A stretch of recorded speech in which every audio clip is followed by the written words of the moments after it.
Hey everyone, welcome back to my channel. So sorry for the delay. After my finals, I got sick and I lost my voice, so then I couldn't record, and now that I am okay and better, I am recording and my voice is back. So I'm happy, but I'm also busy, and I'm in the middle of applying to medical school, so that has also taken a lot of my time. But I'm back and I'm here to talk about confidence and 4 ways to boost your confidence. So let's talk about self-esteem. Self-esteem is defined as having confidence in one's worth or abilities. Confidence is a fluid and flexible construct. It is not fixed. It is best to perceive it as an idea or theory based on subjective evidence and experience. It can also be viewed along a continuum or spectrum, with robust on one extreme and weak on the other. We hinder the growth of our self-esteem by inhibiting ourselves from feeling the fluctuations of our self-esteem and confidence. It is natural to feel more confident on some days and less on others. When we become fixated on perfection or always feeling confident, whether it is in our looks, in our talents, in our abilities, we feel this exhaustive pressure that is unhealthy. When we fall short of perfection, our self-esteem suffers because perfection is a fallacy. It is not real. We need to be comfortable with ambiguity and fluctuations, because if we are not, we will feel this unending but unrealistic pressure of always being polished and always feeling a certain type of way, when in reality that's not possible. You know, it's like always being happy all the time. That is not realistic. Some days you're gonna be sad, some days you're gonna be angry. You have to allow yourself to feel these natural feelings.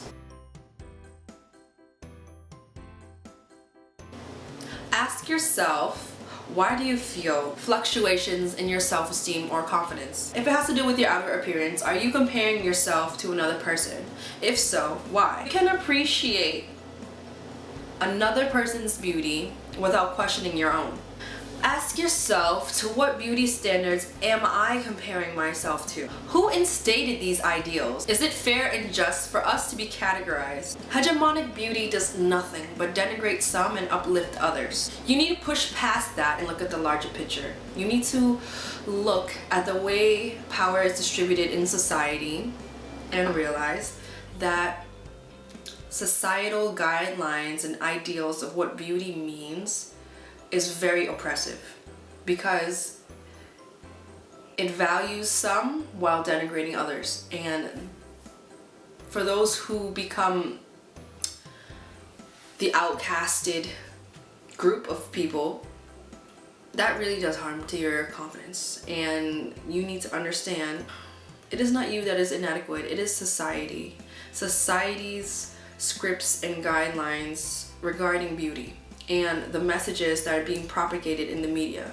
It is not you that is inadequate. Look past that. If it has to do with your intelligence, what about your intelligence are you questioning? Is it a gap in your knowledge, or is it a lack of skill? Identify your perceived shortcoming and work on it. I have personally felt inadequate compared to some truly gifted and intelligent colleagues of mine. But one professor told this to me. She said, you cannot compare apples and oranges. And it's true. We all come from different backgrounds. We all have our own strengths and weaknesses, and we all have had different opportunities and different resources. So it is true. I can't compare myself to colleagues who are more well off than me, who have had private education, who've had, you know, their mothers and fathers help them on homework, because that didn't happen in my life. We all have strengths and weaknesses, and some of my colleagues have weaknesses in areas I have strengths. A strong self-esteem starts with self-love. You've got to embrace yourself, flaws and all. You only have one body to take care of, so you should do it to the best of your ability. Take care of it fully and nourish it with love, positivity, healthy food and exercise. I am my worst critic. Sometimes I am too hard on myself, but I realize this. Pressure is good. and it can mobilize us to action, but sometimes too much pressure can be debilitating. Too much can cause you to be intractable rather than progressive. Take it one step at a time and reward yourself each time you successfully achieve a small step. It is so reinforcing to look at this through a strengths-based view instead of a deficit-based view. I didn't get an A in this class, but I got an A on this project and I did the best that I could to do well in this class, and I learned to the best of my ability. Take it one step at a time and set a goal. And don't get mad at yourself when your goals are not achieved, because with success comes failure. There are times where I wanted to do something and I envisioned something so large and something so great, and I took the necessary steps to get there, but it might not have worked out in the way that I wanted it to work out. However, along the way, I made successful strides, and those successful strides should be something that I should be proud of, and that is something that I want to share with you. Even though you may not have attained a certain goal in a certain time period, it's never too late to continue on the path that you wanted to initially set upon. And also, don't forget all the hard work that you put in along the way, because you really need to give yourself credit. If you do not give yourself credit, then that is the foundation for helplessness and hopelessness. That is not good. That is antithetical to growth, and sometimes these certain goals may not be attained right away. But we are all works in progress, and each day is another day for us to seize the opportunity to attain our goals. So I just want to end on that note. I really hope that you found my video helpful. The next video will be answering a question that a supporter asked me, and this question is, how do you have confidence to remain true to yourself in a professional and confining world, whether it be in the academy or the workplace? And I think that's an amazing question. I know that a lot of you are very unique in the way that you present yourself, yet you are all intelligent and all have a story to tell. And I find it very empowering that you reach out to me and tell me that I inspire you to be true to yourself. The next video will be so amazing for me to record, because I get to answer a very, very personal but very relevant question that applies to a lot of you out there watching me.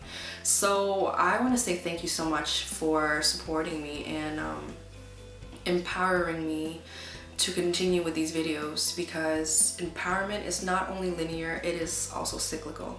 So it's a chain effect, you know. I may empower someone, someone else may empower someone else, and it just travels down like a domino effect. However, through your success stories, I become empowered to continue to empower, and that is cyclical.